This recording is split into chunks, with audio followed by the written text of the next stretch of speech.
Morning guys, how are we? Here's Michael.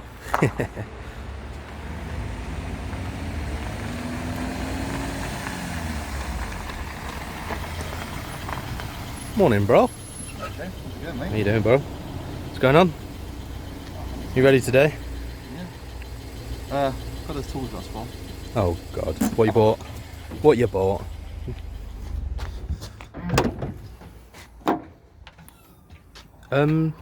Okay. Michael, why is there an axe in the boot? You said we're doing foresting today.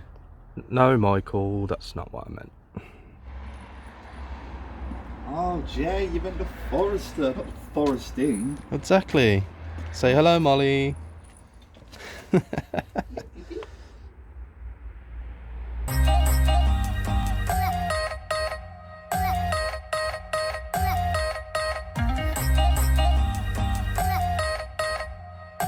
Hi guys, welcome back to the channel. Today, we're showing you this Forester. Alright guys, it's a 1996 Forester STB 2 litre turbo. It's supposedly got WRX STI running gear in it. I don't know the ins and outs, I'm not a massive Subaru guy, but this has been sat for about 3 years. So in today's episode, we're going to show you the things that you need to do to get a car through a English MOT. The things that you need to look out for, stuff like that. So let's get cracking.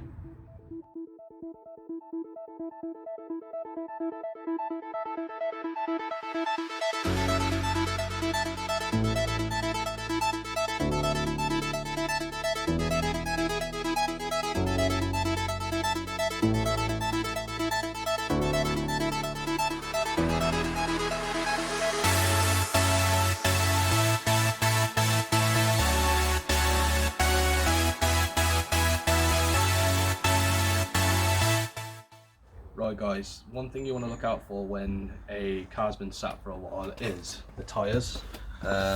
Tyres could have been sat, you know, flat and leave flat spots in it and deformed and perished and stuff. So ideally you want to try and look for getting new tyres. That should just be a must. It's health and safety reason, that is. The wheels looking very sorry for themselves. Funnily enough, we did a video on how to refurb your wheels. Michael, show them. Being driveway dynamics guys, we don't want to keep it standard, do we, Jay? No. But check this out. Just to remind you guys, these were done out of a rattle can. But yeah, check out our previous episode to show you how to do it yourself. Link will be in the description. Obviously this car's been sat for quite a while, so Jay's now going to go through a couple of things that you need to look out for when you're bringing a car that's been off the road for a while. Hi. Now, the sort of things you need to be looking out for is if the car's been sat for a while, check to see if it's got oil. This car, as you can tell, has got way too much oil in it. Way too much oil. Let's just make sure. I think it has. Yeah, that's got... Jesus. So we need to do an oil change on that. Okay. We would recommend you do a service anyway before you do anything. You always have to do a service. You want to check stuff like this. Expansion bottle. So I mean looking at that looks like rusty water in there. It looks pretty good, but you want to dump that out and change it. You need to look for split pipes as well. You just want to go over, feel them. These all feel all right. They don't look too bad at all. Obviously we need a battery, so we need to put that on the list. The intercooler fins, as you can see, that intercooler looks like it's seen better days now. So I'm going to say it, Jay, front mount. No, we're going to put another. I think for the first rendition of this, I think we're just going to put standard stuff back on. Get back on the road. Just to get it back on the road through the MOT, and then we can start doing the mods. So, all your aircon stuff. I mean, just want to go over your pipes. Just make sure there's nothing split, any fluids. I mean, you want to check, look at the brake fluid. I mean, that looks like that needs changing. Yeah, it's pretty black from here. It's not that. I think. Look. Oh no, it's not. Okay, there's a thing in the top of it. It's just me. But yeah, just check. I mean, clutch fluid. Yeah. It's the same as brake fluid, by the way, if you didn't know. But yeah, yeah, that needs changing. That's black. But just check all of it because it's got a min and max on everything. So you see there, it's got a min and max, so that's within the thing. Like, so we just messed around with that. Just check the airbox, stuff like that. You know, your ABS pump, you want to make sure there's no brake lines that are all foul in, or just have a look. I mean, just doing a service on this is going to be a nightmare, man. Like I've only we ever both changed said. spark plugs on this, and I mean, as you can see here, Mike,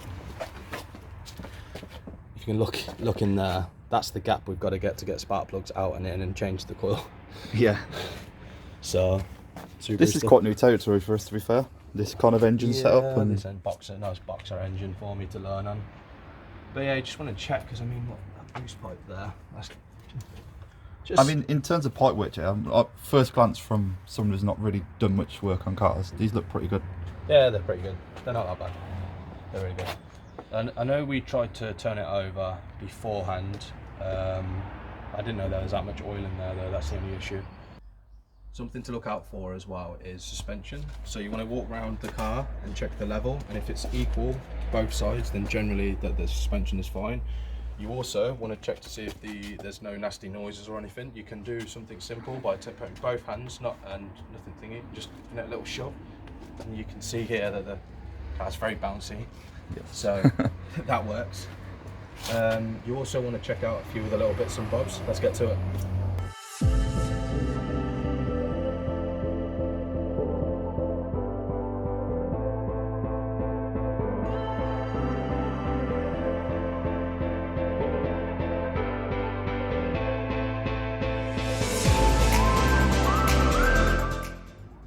We're going to set ourselves a bit of a challenge with this one. Yep. We want to try and use as many second-hand parts as possible. Yeah. But there's been instances where we wouldn't recommend you use second-hand parts. Like discs and pads. Stuff like this is this will save your life in an accident. You don't want to use second-hand parts. You don't know what the previous owner has done to them or anything like that, so we wouldn't recommend using discs and pads as a good second-hand part. Stuff like there's a midsection in the exhaust that's broken. Having a good quality second-hand part there is fine, but discs and pads is a no-go. Like belts as well, so you don't really want to use second-hand belts on a car. You don't know what they've had, you don't know if there's a little nick in them. There's got to be a reason why they're changing them, so don't use them, guys. It's not worth it, it's not worth the risk. So yeah, I'll add to the list discs and pads, but new. Suspension as well, if you want to come in here, Mike, it looks pretty good. There's no leaks or anything like that, so brake pipes don't look split or cracked. They look a bit grotty, but nothing a wire wheel and a bit of grease can't sort out. All the suspension points look a bit rusty, but they don't look cracked or too far gone. Overall the car's not too bad. I mean, this drop link here might need changing. The bush is a bit perished. One sec. Swap camera.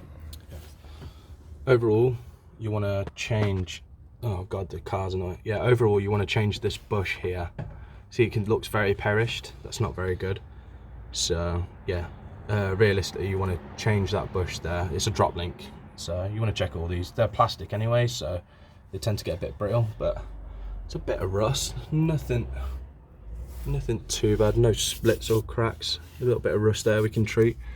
This car is going to get schultzed underneath because it is a Japanese import, so check stuff like this where bolt holes go for the inner linings.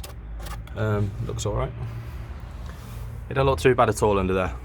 I've seen worse. Just a bit of surface rust on some places, isn't it? To be Yeah, fair. exactly. But yeah, don't use second-hand discs and pads, please. So, another thing you want to look out for an MOT in Britain is you're not allowed to have too much rot or rust on the car. On this car, it's got very minimal stuff. It's not too bad. I mean, you've got a bit of bubbling in the window, we can get that. And down here, it's starting to go through the paint, but it's not thingy, and a little bit going on there where obviously the fuel pipes hit it and chip the paint off. It's a few little dents and stuff. Not too bad, but you realistically, if the car's got holes in, you're going to either need to see someone that can do metal welding or attempt it yourself, but you can't go to an MOT with a hole in there because it's classed as dangerous. So it's a structural thing. And clean your car as well, because no MOT tester wants to have a car that's grey. You know, they get in and out of grotty cars all day. Just don't be that guy. But yeah, just give it a good clean. We will before we do any work on this, we'll give this a good clean and jet wash. God.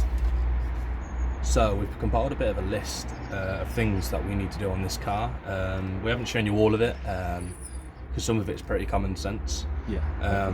Battery, service kit, fluids, disc and pads, wheels and tyres, drop links, wipers, which we've got. We just need to paint them up because they look a bit scabby. They look crap. Test lights, test the lights. Yeah, they basically need to test the lights for the MOT. Exhaust centre part, that's blowing. You can sort of see where that's blowing. It's not a problem. Intercooler looks like it's seen better days. Drive shafts. When we were just rolling this car around, you can hear them clicking. So that's just a sign that obviously a split boot, water's got in there, or anything could have happened basically. That's just my assumption. A good clean. I'd really want to get this car nice and clean. So It's pretty filthy, isn't it? yeah, it just keeps growing moss, so it could probably do with a clay bar, even though the paintwork ain't great, but just clay bar it so it pulls some of the crap out of it. Yeah. Fuel pump. The car doesn't start, so it's either a fuel pump or there's something going on, or like basically the service kit or something like that. It just would test the points and stuff like that. It wasn't just the battery that stops from starting. No, it's not just a battery. Yeah. Spark plugs could be, they need changing or anything like that, but it turns over, so that's always a good sign. It turns over, just no spark at the moment, or it could be no fuel. But you will be took on that journey when we do it. Yes, and the bonnet latch, the bonnet doesn't really close either, so it closes but it doesn't lock, so either a new bonnet latch or just try and fix this one. And the doors need loosening up, they're very tight when you open and close them, so obviously it's been sat, water's got in there and it's expanded the joint, so a bit of WD-40 and a bit of white grease and just loosen them off a little bit, they'll be fine. Then we just go inside the interior. It's a bit damp in there, so possibly the cat litter trick. We'll show you what you need to do with a sock and cat litter and then just throw it in there.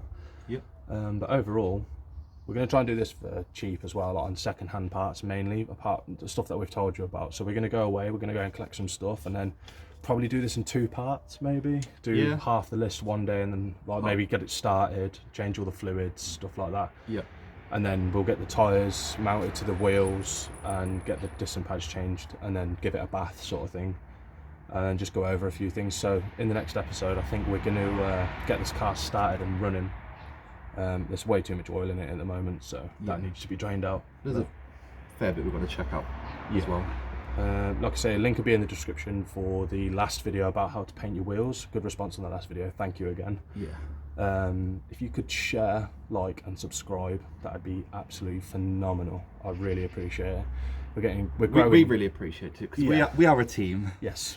There's no I in pie. But there's a me in team, so. Yeah.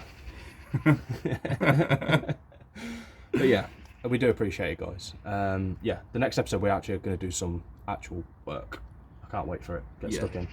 But we need to get the parts first. And yeah, don't worry, we will actually do some work on our own cars at some point. Yeah, we'll start working on all my dad's cars, but we need the space, and all his cars are occupying my spaces, so need to get rid of them. Dad, if you're watching, move your shit. I just want to reiterate again, thank you so much for watching, guys. The support's been phenomenal. For me personally, I think it's been phenomenal. And this channel wouldn't exist without you guys. Like, comment and subscribe, they're the main things. Everything will be in the description below. Yes, if you want to know what we're doing in between stuff as well, we've got a Facebook and an Instagram account, so if you want to go there and like us, that'd be great. Cheers, guys. Bye.